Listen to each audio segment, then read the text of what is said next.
Բարևներ իմ սիրելի դիտորդներին, երկար դատարից հետո որոշեցի տեղադրել տեսանյութ և պատրաստել սատիկի կուլիչ։ Այս բաղադրատոմսը իմ ամենասիրելիներից մեկն է, այն ստացվում է շատ համեղ և փափուկ։ Սկսենք այն պատրաստելը։ Տարայի մեջ լցնում ենք 2 ձու, 100 գրամ շաքարավազ և հարում այնքան մինչև զանգվածը սպիտակի։ Ավելացնում ենք 120 մլ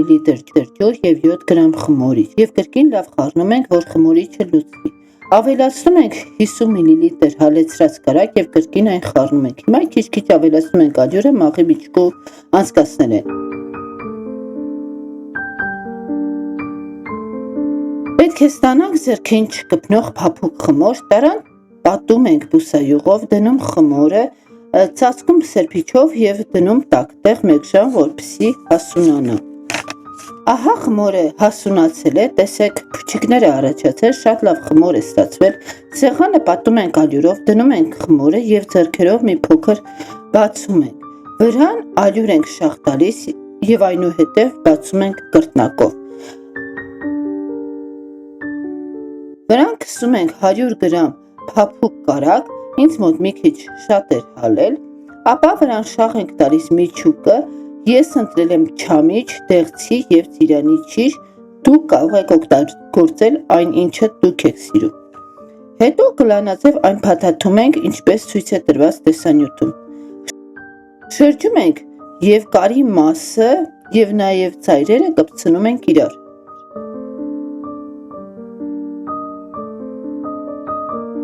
Ոչ շատ խորքից մինչև վերջ այն մեջտեղից կտրում ենք։ Գեղեցիկ փաթաթում ենք, տալով կուլիչի տեսք։ Ցավոք, փաթաթելու պահը չի նկարահանվել։ Տապակի վրա դնում ենք յուղաթուղթը, դնում ենք կուլիչը, հետո այդ մասը թաքցնում ենք գեղեցիկ։ Դնում ենք կաղապարը, ծածկում ենք սննդային թաղանթով և թողնում 30 րոպե, որպեսզի այն հանգստանա։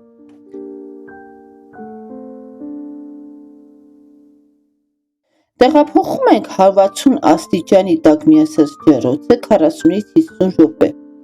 Հանում ենք ջեռոցից, վրան շաղ ենք տալիս շաքարի փոշի